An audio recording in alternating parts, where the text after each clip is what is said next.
So far, we have covered some of the most important ages in British English literature, Indian English literature, Dalit literature, frequently asked questions, important literary theories, and whatnot.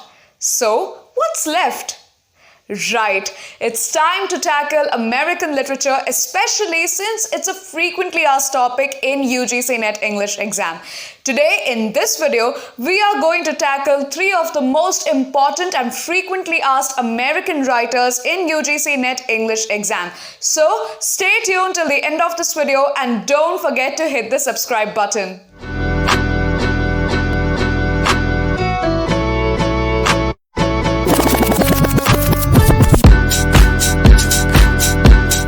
The very first American writer that we are going to discuss in this video is Ralph Waldo Emerson.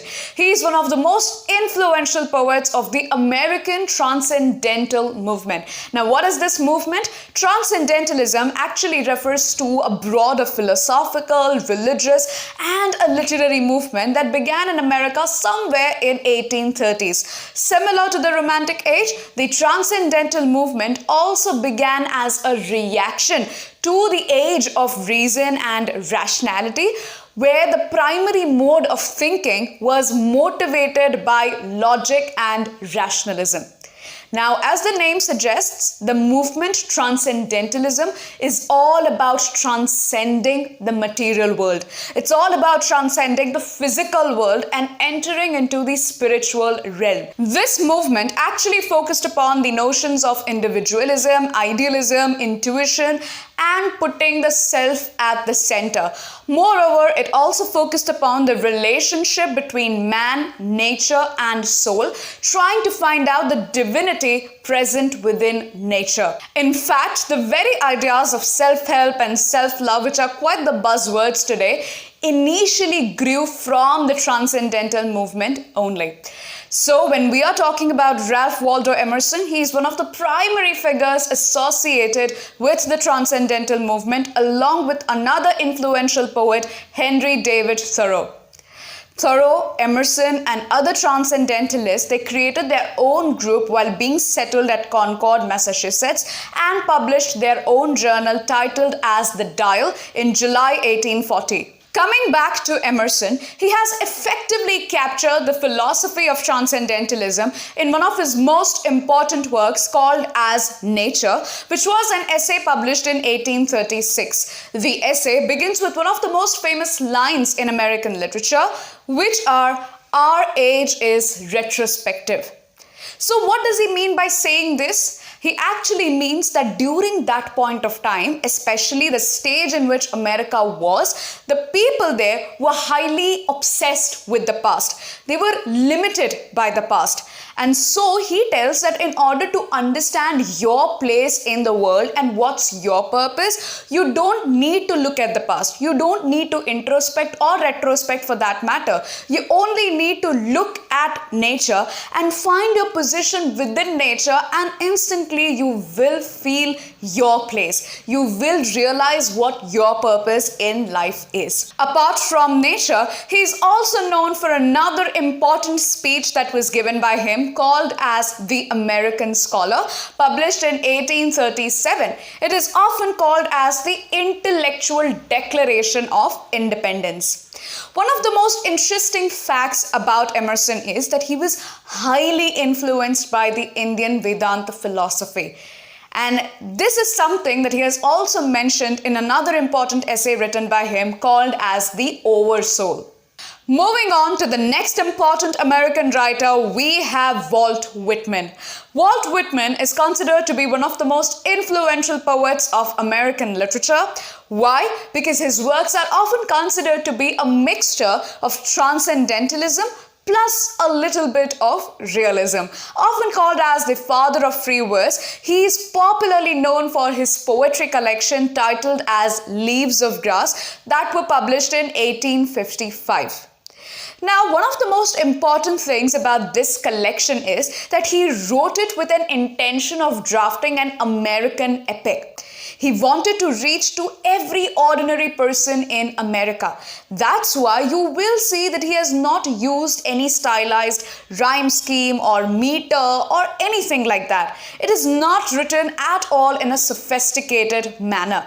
It is written in a very ordinary and a very free verse. Despite writing such a phenomenal work that Emerson called it the most extraordinary piece of wit and wisdom, Walt Whitman was dissatisfied with his collection. He continued to publish several editions of this collection until he died, adding different poems to them. One of the most important and famous poems in this particular collection is titled as Song of Myself, which has the most famous lines in American literature. These are, "I celebrate myself and sing myself, and what I assume, you shall assume. For every atom belonging to me as good belongs to you." This is such a spiritual and a philosophical line, isn't it? Apart from this, Walt Whitman has also written an elegy on the then President Abraham Lincoln, which is titled as When the Lilacs Last in the Dooryard Bloomed. In addition to this poem, Walt Whitman has also written one of the most famous poems in American literature on Abraham Lincoln. Perhaps this poem you must have also read in your school. If you have rightly guessed the title of this poem, please mention it in the comment section below. The third and the most important American writer that we are going to discuss in this video is Mark Twain, whose real name was Samuel Langhorne Clemens. He is considered to be one of the most influential novelists of American literature, and to such an extent that William Faulkner called him to be the father of American literature. But have you ever wondered why? It is because Mark Twain, unlike other American writers, did not feel the need to write in a very stylized or sophisticated language. In fact, he wrote in a very colloquial speech, trying to inculcate different regional dialects in order to establish a characteristic American literature that focuses primarily on the very American themes and language. And these are some of the things that you will also see in two of his most important novels, especially significant from UGC NET English exam. The first is The Adventures of Tom Sawyer, followed by its sequel, The Adventures of Huckleberry Finn. The Adventures of Tom Sawyer was published in 1876 and it was set in 1840s in the town of St. Petersburg. It follows the life of the eponymous hero Tom Sawyer and how he lives along the riverside of Mississippi River. The entire novel was basically inspired from Mark Twain's own childhood, wherein he lived in Hannibal, Missouri, and his own childhood experiences have been brought forth in this particular novel. But nothing can beat its sequel titled as The Adventures of Huckleberry Finn. It is a picaresque novel and rightly called as the Great American Novel. Why? It is because of the very fact that this novel is one of the very first novels in American literature which is written in vernacular English. It is written in regional English. The entire novel is about the eponymous hero Huckleberry Finn, who narrates this entire story in first person. So what basically happens is that Huckleberry Finn, or also called as Huck, has a very abusive father. So he wants to flee away from him and create a life of his own. So he tries to flee away from him and goes down the river on a raft, and on his way he meets a runaway slave called as Jim.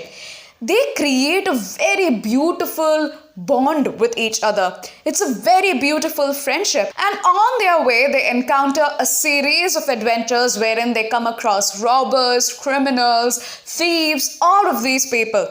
At the end, they also meet the king and the duke. The king tries to sell Jim to the Phelps family, but Huck and Tom Sawyer, they try to save him. One of the most interesting facts about Huckleberry Finn is that although he is a fictional character, Mark Twain was inspired by the life of his dear childhood friend Tom Blankenship, and based upon that, he created the character of Huckleberry Finn. These are some of the most important American writers that are frequently asked in UGC NET English exam. So make sure that you revise their works before you appear for your UGC NET English exam.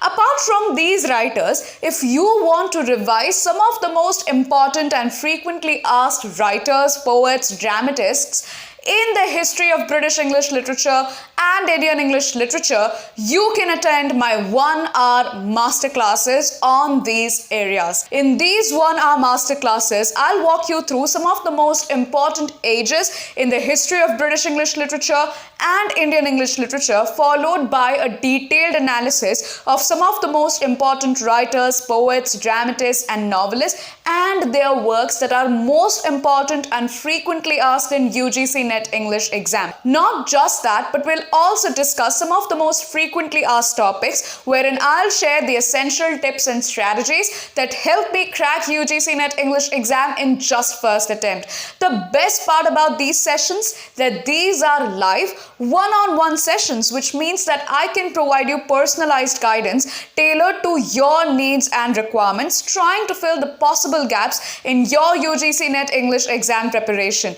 If you want to know more about the courses I offer, the sessions I take, and the notes I provide, feel free to check out my TopMate page. It's topmate.io/Riya Gandhi. I've shared the link in the description box below, so don't forget to check it out. That's it for today's video, folks. If you found this video on important American writers informative and helpful, please give it a thumbs up and don't forget to share it with other UGC NET English aspirants as well. And yes, please subscribe to my channel if you haven't already, so that you don't miss any videos that I would be uploading related to such important topics as we get closer to UGC NET English exam in the future. Thank you so much for watching till the end, and I'll see you in the next one.